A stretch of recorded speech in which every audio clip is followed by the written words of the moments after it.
This is Providence Television International, the game changer. Stand by for the next program.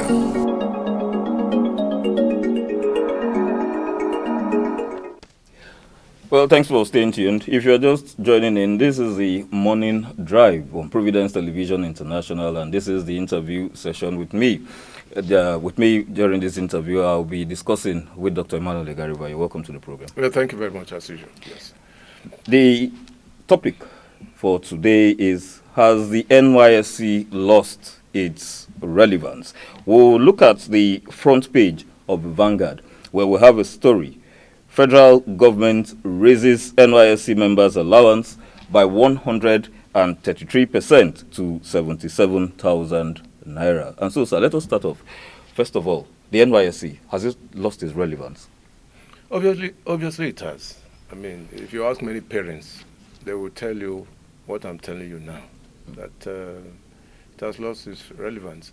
The reason being that when it started way back in 1973, we're all very happy. I was in Edo College then. We're all very happy because it created room for unity.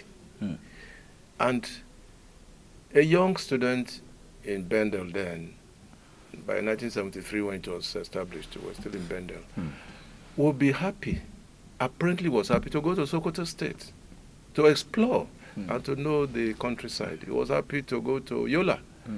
People in Yola were happy to go to Burutu or whatever.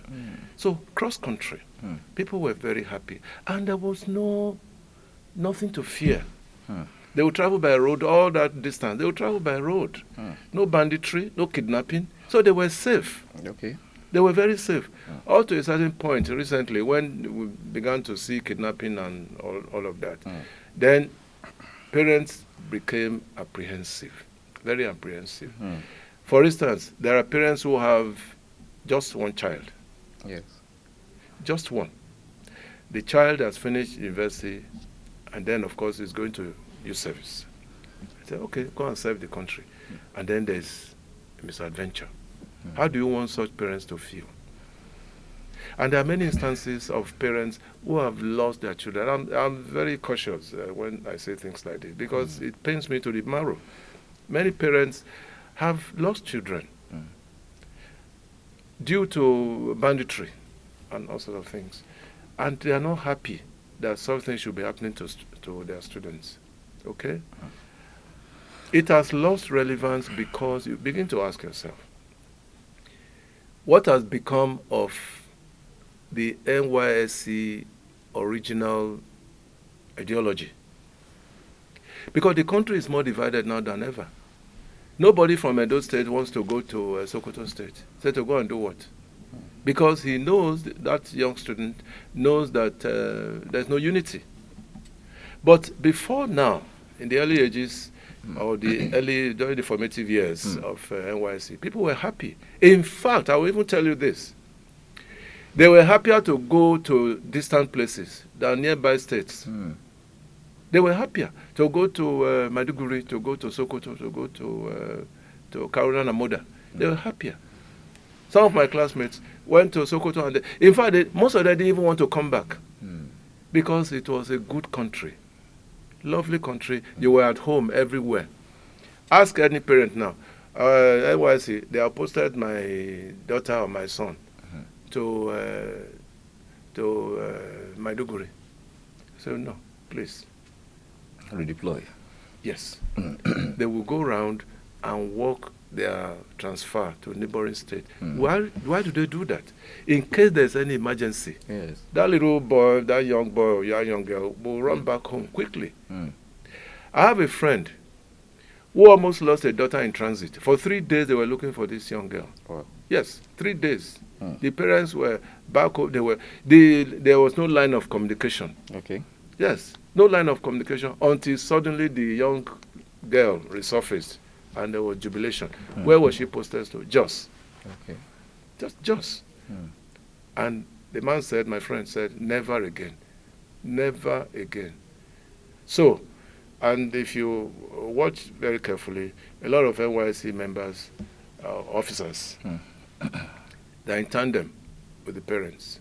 and you tell the NYSC officials that, look, I want my child posted to a nearby state. Okay. They easily accede to it because they also know the dangers involved. They know, right? Therefore, it's a good thing that the government has increased their allowances, but that is not enough. Okay. Life is more precious than their allowances. How can government guarantee their safety? That's the most important thing. What government has done, how much is it really? 77,000 naira. 77,000. There are no jobs outside. So unwittingly, what government has done now is to enable corps members to stay back on 70,000. Yeah. Because when they come back, where are the jobs? Exactly. Where are the jobs? They can't find. And another thing that happens, most of these employers, they go to NYSC, they become hawks. Yes. Yes. They take NYSC youth corpers and they subject them to all kinds of, some of them, menial things that they do. Yes, menial. Yes. And that's all in the name of provision of manpower. Of manpower. So they are subjected to all kinds of, if you interview youth corpers, they will tell you. They will tell you. Some of these organizations, they'll just go there, pick up as many as possible, and they subject them to all kinds of things. That should stop. That should stop. And I believe that it can stop. Okay. Because the NYSC must follow precepts. They lay down examples by our forefathers. Of course, here, credit must go to General Yakubu Gowon. It was during his time that NYSC was established to forge national unity. And it was a good thing, really. It was a good thing. As I said earlier, a child from Ekiti State, Ekiti or wherever, was happier, in fact, to go to Kabi by road, not by flight, by road.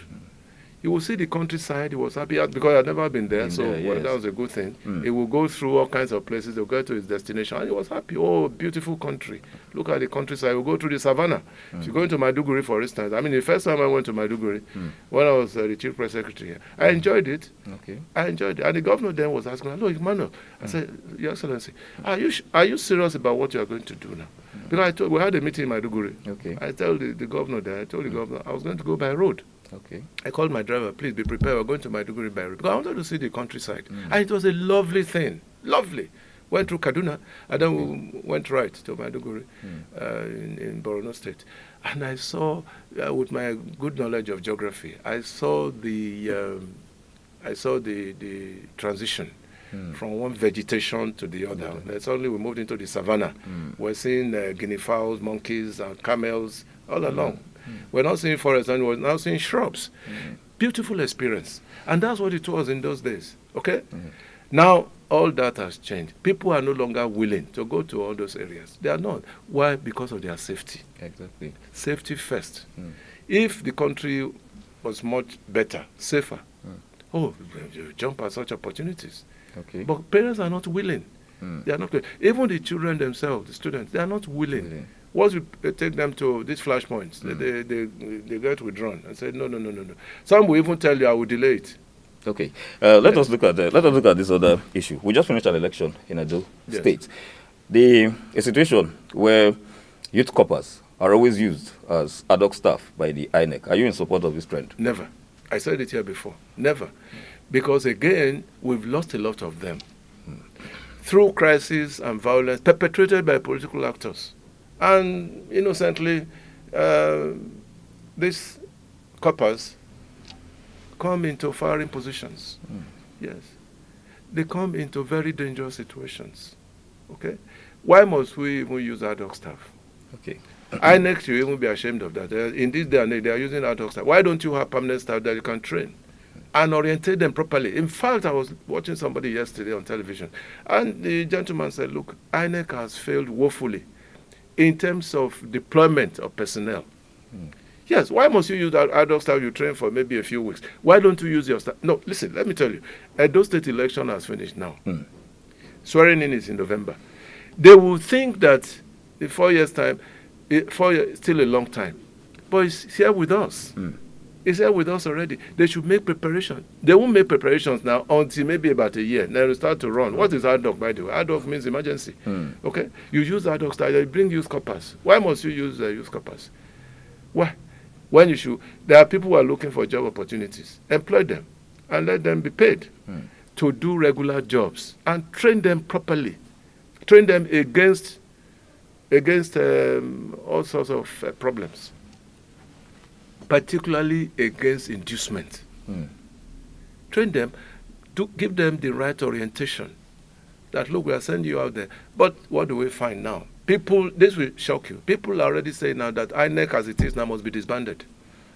It must be disbanded. That's what well-meaning people, well-meaning Nigerians are saying, that it must be disbanded, that they are not giving us what we expect of them. Right? Part of the problem now is you use staff that are not trained. Yes. You train them for maybe a few weeks. What do they know about election management? Virtually nothing. And youth corpers, may their souls rest in peace. I bleed within me to see that over time we have lost a lot of these young people for no fault of theirs. For no fault of theirs. So that's the way it is. The money they are increasing, the allowance, I'm in support of that. But money is not as important as somebody's life. And so that means a whole lot has to be done as regards security. Of course, yes. Yes. Okay, well, so I will be right in saying that you stand firmly on the fact that the NYSC has lost its relevance. But it can be rejuvenated. It can be rejuvenated. Yes, it can be. Can you throw a little light on that just before we go? First of all, security. We have mentioned it here. Yes. Security is important. Very, very important. Okay? And then we must talk about the right deployment. Let them serve in their neighboring states. A lot of people have said it. A lot of Nigerians have said it. I mean, for instance, you are posting a student from Edo State, state of origin Edo State. Why don't you post such a student to Rivers? Okay. To avoid these problems of security. Why don't you post him to Ekiti? Okay. Now you are posting the student to Maiduguri. You are posting him to Sokoto. With the present state of security in this country, they will recline. They will recline to their shell. But if you say, okay, Ekiti is in the southwest, and you're posting the child from Benin to Ekiti, no problem. Because when there's a crisis, you can always run back home. Yes. Until things become normal, they can open up the space. So they can go outside their immediate environment. Okay. Right? Okay. So that's my take. All right. Yes. Well, it has actually been an interesting session with Dr. Emmanuel Egariba. I would always thank you for being with us. For those of you who cannot join us yet, just simply go down to YouTube and type in Providence Television International, and you're good to go. Simply subscribe, share, and like. And we always look forward to your comments. On this note, I want to say thanks for watching. Please stay tuned.